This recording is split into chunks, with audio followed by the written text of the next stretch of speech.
Okay, welcome back to another episode of Active Every Day. Today we're going to talk about balance and agility. All right, a really important aspect as we move through life, as we go from childhood up until adulthood, whether we played sports or we didn't play sports, it doesn't matter.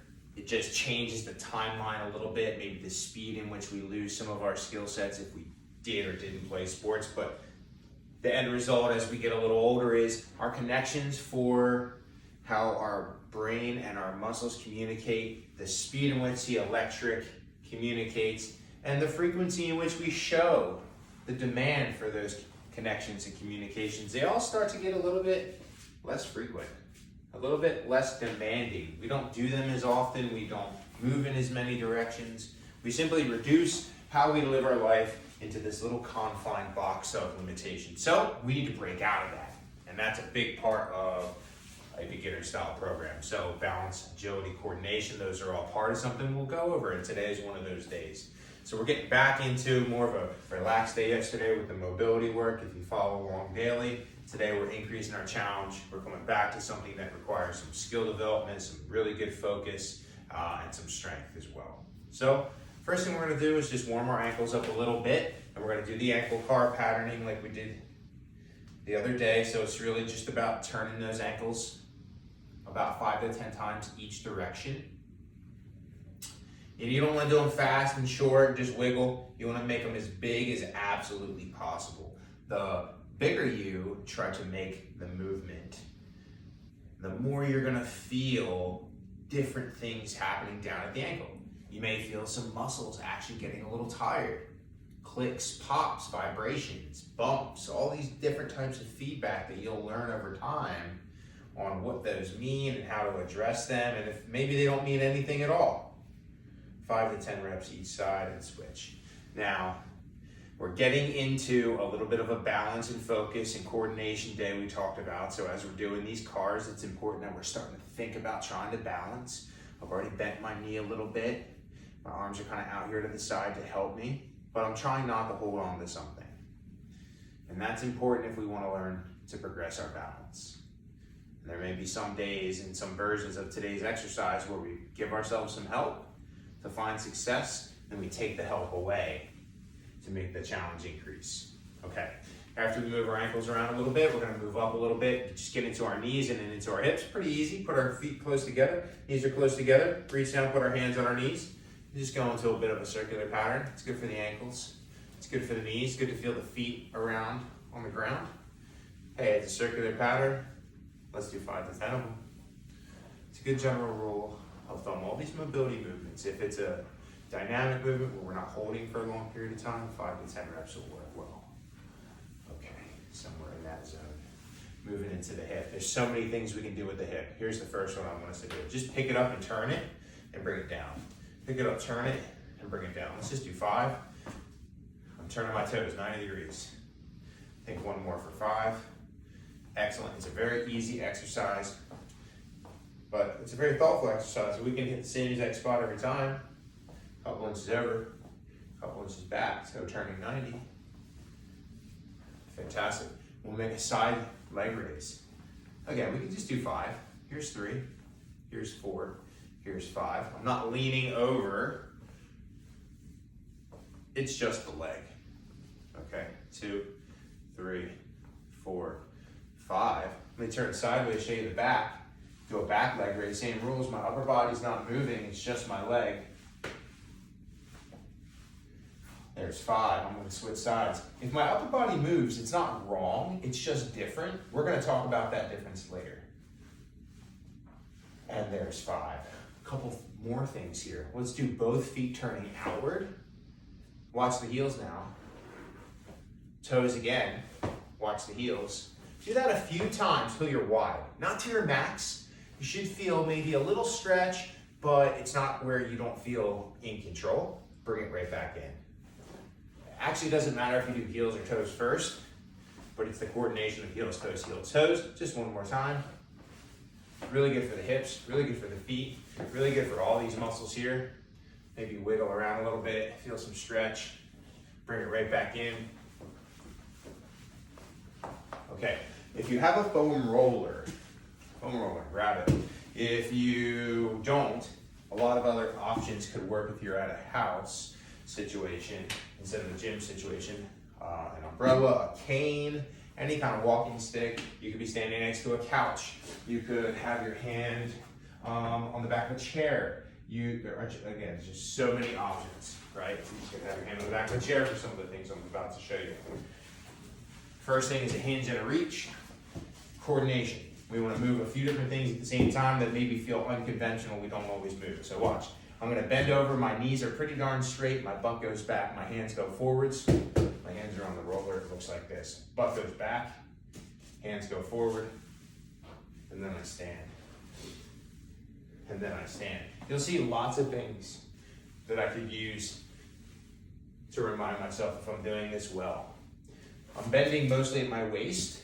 I'm not bending in my knees. So I'm going to call this a hip hinge. Here's my hips. My hinge right in half. My arms reach out. So I'm opening this joint here. I get a little bit of a stretch. If you're not tight, you won't feel a stretch. It doesn't mean you're doing it wrong. When I'm here, I'm trying not to be really rounded. I'm actually trying to be more flattened. And it might show like a reverse curve, round, curved. That's okay. Curved and reaching. Let's do about 5 more. So I'm on both feet are flat, knees are kind of flexed a little bit. They're not perfectly straight, but as I said, I'm not squatting. But I'm on 2 feet. Okay, and rest. Now we're gonna try the idea on 1 foot only. I'm gonna use my cane or my foam roller. Okay, I'm gonna hold it in my right hand. I'm gonna move my right leg. It would look something like this. My upper body goes down, my foot goes back. When we were warming up earlier, we moved just the leg. That was just my right leg. That was my right hip, right glute. Now we're bending downward as the leg moves backwards. Now we're involving our left leg, the one we're standing on, our left glute. And lots of balance. And now our weight is shifting around a lot. Let's switch sides. Let's keep talking. Let's keep practicing. Right leg I'm on now. My assistance is in my left hand because I'm going to move my left leg. Leg goes back. Head goes forward. The knee has a little bit of give in it. It's not totally straight. You'll probably feel a little stretch in the hamstring. Use the assistance as much as you can to make this achievable. Look at the 10 reps. 5 to 10 reps. I'm going to do 10. Excellent. So we did it on 2 feet. We did it on 1 foot. When we're on 1 foot, I don't emphasize the reach. Just know that as the weight goes backwards, that foot, the head and arm going forward counterbalance the aspect of the weight of the leg there, and it can make it feel a bit easier as opposed to keeping your hand close to you. Again, everyone's a little different, so how far you reach, how much, whether it's close to you or further from you when you start, it's all subjective to the person. You got to practice these things, kind of feel them out. Okay, here's our last. That's a big part of being, a beginner. It's figuring out what you're not good at. You've heard me say this before if you follow the channel, and then finding out what you are good at. So then you can set some realistic expectations, and also maybe set realistic goals, right? And timelines that aren't discouraging. It removes some fear potentially, it removes injury risk, increases rate of success. Hey, last version, this will be the most challenging, really calls in practice for balance. Now, we remove our assistance as much as we can. Actually, I'll start with the umbrella so you can see it's the same function as the foam roller. I just need something in my hand. So I'm going to start with my single leg hinge. It's going to be on the ground. Ultimately, there's going to be no assistance on the ground. Let me just say that. So the hardest version would be nothing in your hands and then single leg hinge. But again, let me just show you step-by-step ways to get into the most challenging, because if that's not easy, we want to make a step back that is easier so you can have more success. It's going to allow you to get stronger faster, progress to the hardest stuff. Put it on the ground, start with it. I can also say moving a little slower instead of faster makes things easier to learn and make adjustments through. You get 1 or 2 reps in, you're feeling good, you're using the assistance, you start picking the assistance up a little bit off the ground. So now it's off the ground. Maybe I use it again.